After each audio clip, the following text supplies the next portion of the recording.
All right, Alexander, let's talk about what is happening in Ukraine, the military situation, and perhaps we can also discuss what is happening in Kiev with Zelensky. He's going after his opponents, Poroshenko. A lot of panic in Kiev. Klitschko also came out with a statement saying that things are not going to end well. So we have the call between Trump and Putin. We discussed this in a previous video. And we're going to have meetings, and they're going to work towards some sort of a negotiation, some sort of a solution to the conflict in Ukraine. Does the fighting in Ukraine stop? Will there be a ceasefire eventually, and will there be a pause in the fighting? What are your thoughts on that? The morale. Also talk about what this means for morale for both sides, actually. For both sides. Yeah. Well, I think, first of all, let's talk about morale, because now Ukrainian soldiers, and they are they are the ones who are already under pressure, who've been retreating, who've been taking heavy losses, who are continuing to retreat and take heavy losses. They now know that the American president, the Americans and the Russians are talking to each other, that the American president and the Russian president are talking to each other as friends, or at least in a friendly way, that they're going to meet, that the Americans are ending their support for Ukraine, and that the Americans have said that the project of Ukraine retaking its lost territory is unrealistic. And remember, for all the things that Zelensky has been saying, that still remains Zelensky's and Ukraine's official objective, to recapture Crimea and Donbass and Zaporozhye and break through to the Black Sea and all of that. So that really begs the question, given that you already have problems with morale in the Ukrainian army, mass desertions, people reluctant to fight. I mean, there was a whole brigade, Anna of Kiev, which had been expensively trained in France, which is deployed to the front lines and immediately disintegrated.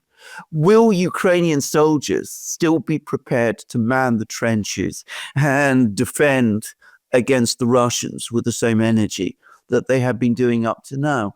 I think this is a very good question. I am not somebody who knows very much about how soldiers respond to these things. But I would have thought that this would have a significant effect on morale.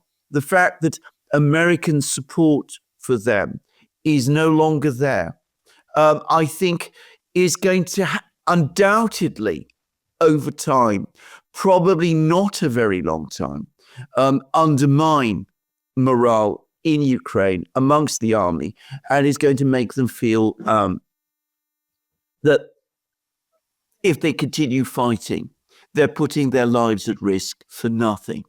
With the Russians, it's the opposite. They see that their president is now talking to the American president. They will no doubt sense that American support for Ukraine is wavering or going to reduce. I would have thought that Russian soldiers, on the contrary, their morale will rise. They will say to themselves, we're clearly winning the war. We've pushed the Ukrainians back. The Americans are losing interest in this. So in that kind of situation, the Russians will be feeling increasingly confident, and that is going to make them push harder. So that I would have thought is the most likely dynamic. Again, I want to stress this isn't something that I know a huge amount about, but I'm guessing that is how the militaries on each side will react. And in the case of the Ukrainian military, there's already been something that Zelensky has done, which has apparently upset many of the veteran soldiers, because he's been very, very reluctant to extend mobilization to young people of 18 to 25. Remember, the Biden administration was pushing very hard for that. The British were pushing very hard for that. There was a shocking article by the former British Defense Secretary, Ben Wallace, who was insisting that the Ukrainians must do that. Boris Johnson was wheeling out, talking about the same thing. Anyway, Zelensky's been very, very nervous about doing it. He's now set out a package where young people of 18 to 25 will be paid benefits if they do decide to sign up and fight.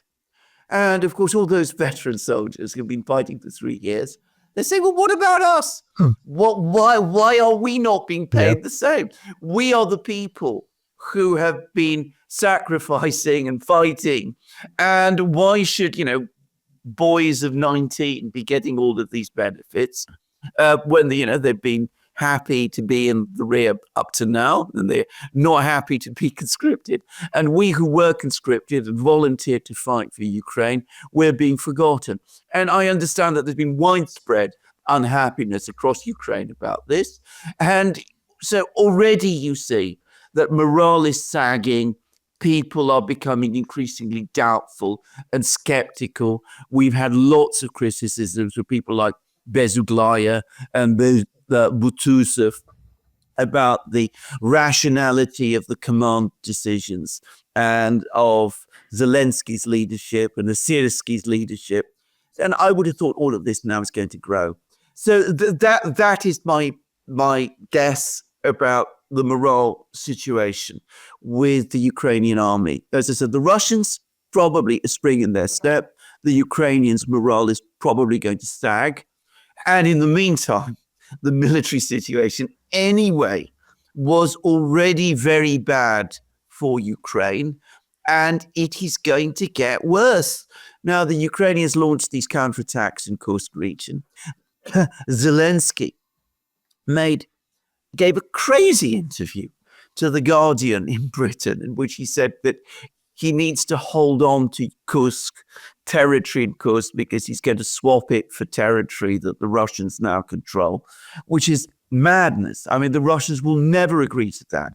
And the Kremlin immediately said that that's not happening, which of course it won't happen. But what people overlook is Zelensky saying that means that he's never going to willingly withdraw Ukrainian troops from Kursk region. Now, if you follow what's happening in Kursk region, the Russians are now very close to the main supply road. We are looking at a potential cauldron, in other words, a trap for the thousands, some say tens of thousands of Ukrainian troops in Kursk if they are not withdrawn soon. Zelensky taking this stance is dooming them to precisely that outcome. He won't withdraw them. The counterattacks that the Ukrainians have launched have been disastrous failures. They've suffered in heavy losses in men and equipment. The Russians are very, very strong in Kursk region and getting stronger. They are close to cutting the supply roads, and Zelensky says they must never withdraw because this is his ace in the hole. You're going to trade Suja for the Zaporozhye nuclear power plant or whatever crazy idea that he has in mind. So things are disastrous there. And everywhere else, they're getting worse and worse. So the Russians have apparently almost completed the capture of the town of Volchansk in Kharkiv region, which potentially opens the road to Kharkiv city, if that is where the Russians do intend to go. Nobody quite knows. The Russians have now established big bridgeheads across the Oskol and Zherebets rivers. So it looks like they're poised to launch an offensive here in the spring to surround basically Slavyansk, Kramatorsk from the north. The Russians have just completed the capture of the important fortified city of Toretsk, a huge, big, heavily fortified conurbation, which form key part of the front lines. Chasov Yar looks as if it's just a few weeks behind. It too looks likely to fall fairly soon. And elsewhere, everywhere else, Pakrovsk, lots of talk recently. Probably you've heard it, that the Ukrainians are about to cut off the Russians in a particular area to the southwest of Pakrovsk. I mean, encounter battles have happened all the time. I'm sure that the Russians will have the situation there under control everywhere else around Pakrovsk. To the south, to the east of Pakrovsk, the Russians continue to advance. And further south still, towards Dnipro region, the Russian advances are remorseless, and there is already another cauldron being created south of Kurachovo and north of the town of Velika Novosilka, which the Russians have just captured. And in the meantime, the Russians launch every day now missile strikes right across Ukraine. They just launched another big one with missiles against Kiev. This happens every day now. And it's become so routine that it's hardly commented about. And the Russian energy minister, Novak, has just discussed the Ukrainian drone attacks on the Russian energy system. And he said that it has not affected volumes of refined oil in any way at all. I've always been saying these are mosquito bites, and that is all they are. So an already catastrophic military situation. And now with news that the Americans and the Russians are talking about a deal over Ukraine, likely to become even more catastrophic. American aid is going to stop. Ukraine is not going to get guarantees from the United States. The soldiers on the front lines are going to start asking, what are they fighting for? Yeah. Let's see here. I've got a whole bunch of questions lined up, but let's start with this one. In 2022 in March. Oh, but by the way, on the gas stuff, the Ukraine gas storage and the gas facilities are in just catastrophic. Yeah. In 2022, March, April, there was a deal in the works that would have put an end to the conflict. And Boris Johnson flew into Kiev, sabotaged the deal. But as a goodwill gesture, there was a ceasefire. Russia pulled back its forces from the areas around Kiev and Odessa as a show of goodwill, as they were getting close to a deal. The deal was actually initialed by the negotiators, and then the deal was thrown away by Zelensky at the urging of Boris Johnson. And then you got the whole narrative of Russia said they're going to take Kiev in 3 days, and they didn't, and Ukraine is now winning, and you had that whole media narrative that was formed on the back of this Russian goodwill gesture in 2022, a month into the conflict, to the special military operation. Will Russia, do you think there's a possibility that something like that could happen again? Do you think that Russia will agree to a ceasefire if negotiations really start to gain momentum? Do you think that Russia may pull forces back from certain areas in order to show good faith to Trump? I think that is so unlikely as to be all but inconceivable. In the hours after the Trump-Putin call, the media in London were talking about Trump and Putin negotiating a ceasefire in Ukraine. If you look at the Kremlin readout, if you look at Trump's messages on True Social, the word ceasefire nowhere appears. I don't think the Russians are going to give anything. I don't think they're prepared to give any ground at all. And I don't think they're interested in a ceasefire. They've repeatedly said that they're not. They've repeatedly said that they're not interested in a freeze. I don't think it's going to happen. Do you think they can be convinced into it? For example, Trump saying, look, you got to give me something. I went out on a limb. I said no NATO. I said we need to get this war ended. You got to give me something to show that we're making progress. Well, it's not impossible, but it is going to be very difficult indeed to persuade the Russians to do that again. Already, even after the Putin-Trump call, we've had statements from Russian officials saying that there's not going to be another Minsk. They're not going to go down that route again, that they were burnt very badly before. I think that the Russians obviously are aware that Trump is taking a different stance, but they see that the Europeans for the moment, for example, are not. And I think that for the moment, at least, the Russians aren't just going to continue doing what they're doing and continuing to advance incrementally. What they might do is that they might slow the tempo of their advance in some places. They might, instead of, say, marching into Dnipro region, they might focus on capturing Slavyansk, Kramatorsk, and Konstantinovka. They might focus more on Donbass just to, help Trump in that kind of way. But I can't see them making any substantive concessions. I think that they're most unlikely to do that. Yeah. What's going on with Zelensky? What's going on with Poroshenko? He obviously understands that there's going to be elections. Zelensky understands that he's on his way out. Is he trying to prevent that? Is he going after his opposition now in order to create the scenario where he approaches Trump and says, "Look, you want elections? You want me to leave? But I'm the only game in town." Well, that's exactly what he's doing. I mean, he's in absolute. I think, first of all, we are seeing lots of signs of panic in Kiev now. I mean, this was for them the nightmare scenario. Bear in mind, the Biden administration had repeatedly said that there would be no negotiations of any kind without Ukraine. Everything must be done with Ukraine. That, in effect, gave Zelensky a veto over any negotiations. He then passed an idiotic decree on the 2nd of October 2022, actually prohibiting negotiations, a decree that he continues to refuse to rescind.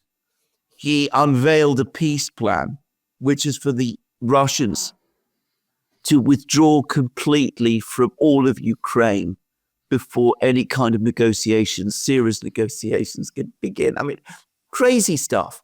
Now, all of that has collapsed around him. I mean, he's in a position where he is now completely exposed because his entire strategy developed over the last 3 years has basically failed. He doesn't want to give up power. He probably realizes that it will be very dangerous for him to do so.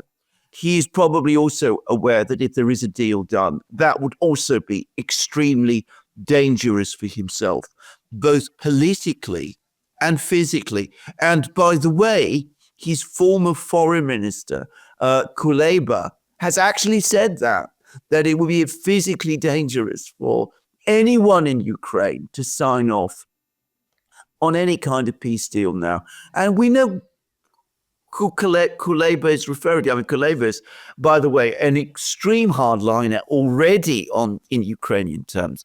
But basically, he's threatening anybody who's interested in peace with the Banderites and people of that kind. And they are a real problem.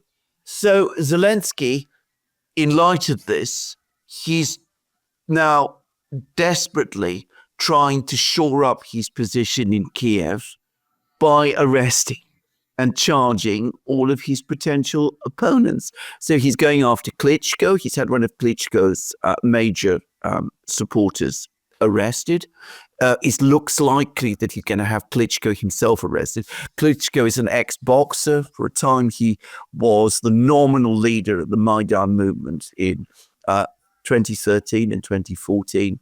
I don't think anybody really took that very seriously. Nuland passed him up and went with Yatsenyuk. Exactly. We'll go with Klitschko. No, let's go with Yatsenyuk. Yats is our guy. Yeah. Exactly. That's Klitschko. Yeah. Exactly. Anyway, he's the mayor of Kiev, and that was the sort of plum that he was given.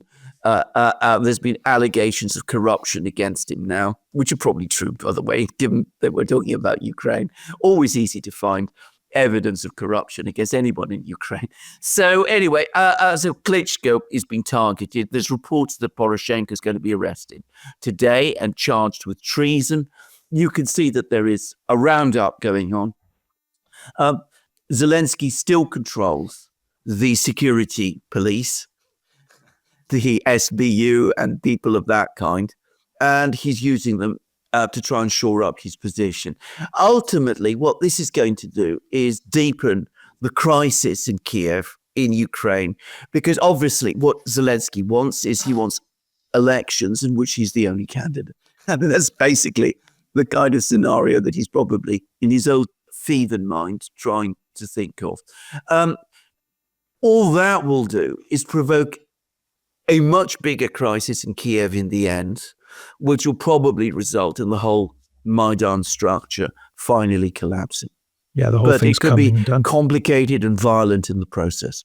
The whole thing is coming undone. No. Yeah, it's it's amazing that the Biden administration and the Europeans gave Zelensky $350 billion according to Trump and $100 billion from the Europeans. These are Trump's numbers, but it's amazing that they entrusted this guy, that they gave this guy $450 billion if you go by Trump's numbers.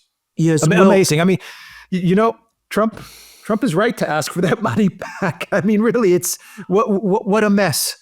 What a mess created by the previous administrations. It is the worst failure of policy of any administration, any U.S. administration in U.S. history. I mean, I've been thinking of other supposedly unsuccessful presidents of the past. Patrick Buchanan, who was the president on the eve of the Civil War, and people have always criticized him. Nothing has been as bad as this. Everybody, all the people at the moment who are talking about the fact that Trump is preparing to make impossible, terrible concessions to the Russians, should consider where we are now. We are in a situation which the Biden administration have created. They launched this war. They supported Ukraine. They gave Zelensky veto power over negotiations. Biden refused to talk to Putin. He made sure that the Europeans didn't talk to Putin either. There were no discussions about ending the war. There was endless sanctions, which led nowhere. And what has happened as a result is that the collective West has been brought to the brink of defeat. Now, the Trump people have to come in and they have to deal with that. But the defeat, which is what we're looking at, has been entirely authored by the mess, the disastrous policies that the Biden administration inflicted upon America, the collective West, Russia, Ukraine, and the world. It is a defeat. I mean, I would say it is a defeat. And I believe that whatever they do sign, whatever agreements they come up with Trump and Putin, it is Ukraine, it is Zelensky, it is NATO that is going to be signing the capitulation. It may not be a physical signature. They may not actually sign something, but NATO and NATO's proxy have been defeated. Absolutely. And in all aspects, militarily, economically, all of it. That needs to be understood. It's not a defeat that Trump has brought about. I mean, there's already some journalists talking about the betrayal of Ukraine. This is absolute nonsense. Ukraine has lost. It lost the war. This is why we are where we are. If what the Biden people had wanted to happen had happened, we would be in a completely different place now. It was because their policy was completely wrong, entirely ill-conceived, completely misconceived. It was bonkers that we are in the disaster that we are. And what the Trump people are trying to do is to try to contain the damage. Yeah, I mean, if it was Harris that had won the election, it would have been a decisive and conclusive military defeat. Absolutely. Military defeat. Absolutely. We would eventually have had the Russians crossing the Dnieper, Kiev besieged again. We would have had probably the Russians marching onto Lvov eventually. And of course, a lot of talk about sending European troops and even American troops. We would have seen the situation escalate to the point of, I don't even want to imagine what levels of crisis. So that was the scenario that we were facing. The current team have the realism to understand that would have been an utter disaster, and they're trying to put a stop to it and contain the damage and protect the real interests of the United States, which were never really engaged in this war. What do you say to the argument, a final question, what do you say to the argument that it was in Trump's first term that he actually armed Ukraine to the teeth? He began the process of javelins. He began the process of really arming Ukraine. In other words, the continuity of administrations. Yes, there was continuity, but was that really Trump? I mean, Trump, his platform, he was president. He was president, yeah. But his platform in the 2016 election, which is the platform that was agreed by the Republicans and, by the way, was by the Democrats, was that there would be no arming of Ukraine. And then there was Russiagate launched against him, and he was accused of colluding with Putin, which is nonsense, as was amply demonstrated. But they plugged Russiagate for years. His position was severely undermined. He ended up having to appoint people like John Bolton and Mike Pompeo to senior cabinet posts, and of course, that was what brought us to the point where the decision was made to arm Ukraine. The people who wanted to arm Ukraine was the American deep state, not Donald Trump. And they were basically in the driver's seat during Trump's first term. And if you really want to point your finger to blame, you must look to them. I understand that the actual decision to arm Ukraine was made by John Bolton. Of course it was made by John Bolton. All right, we will end the video there. The Duran.locals.com. We are on Rumble, Odyssey, BitChute, Telegram, Rockfin, and X. Go to the Duran shop, pick up some merch like what we are wearing in this video update today. The link is in the description box down below. Take care.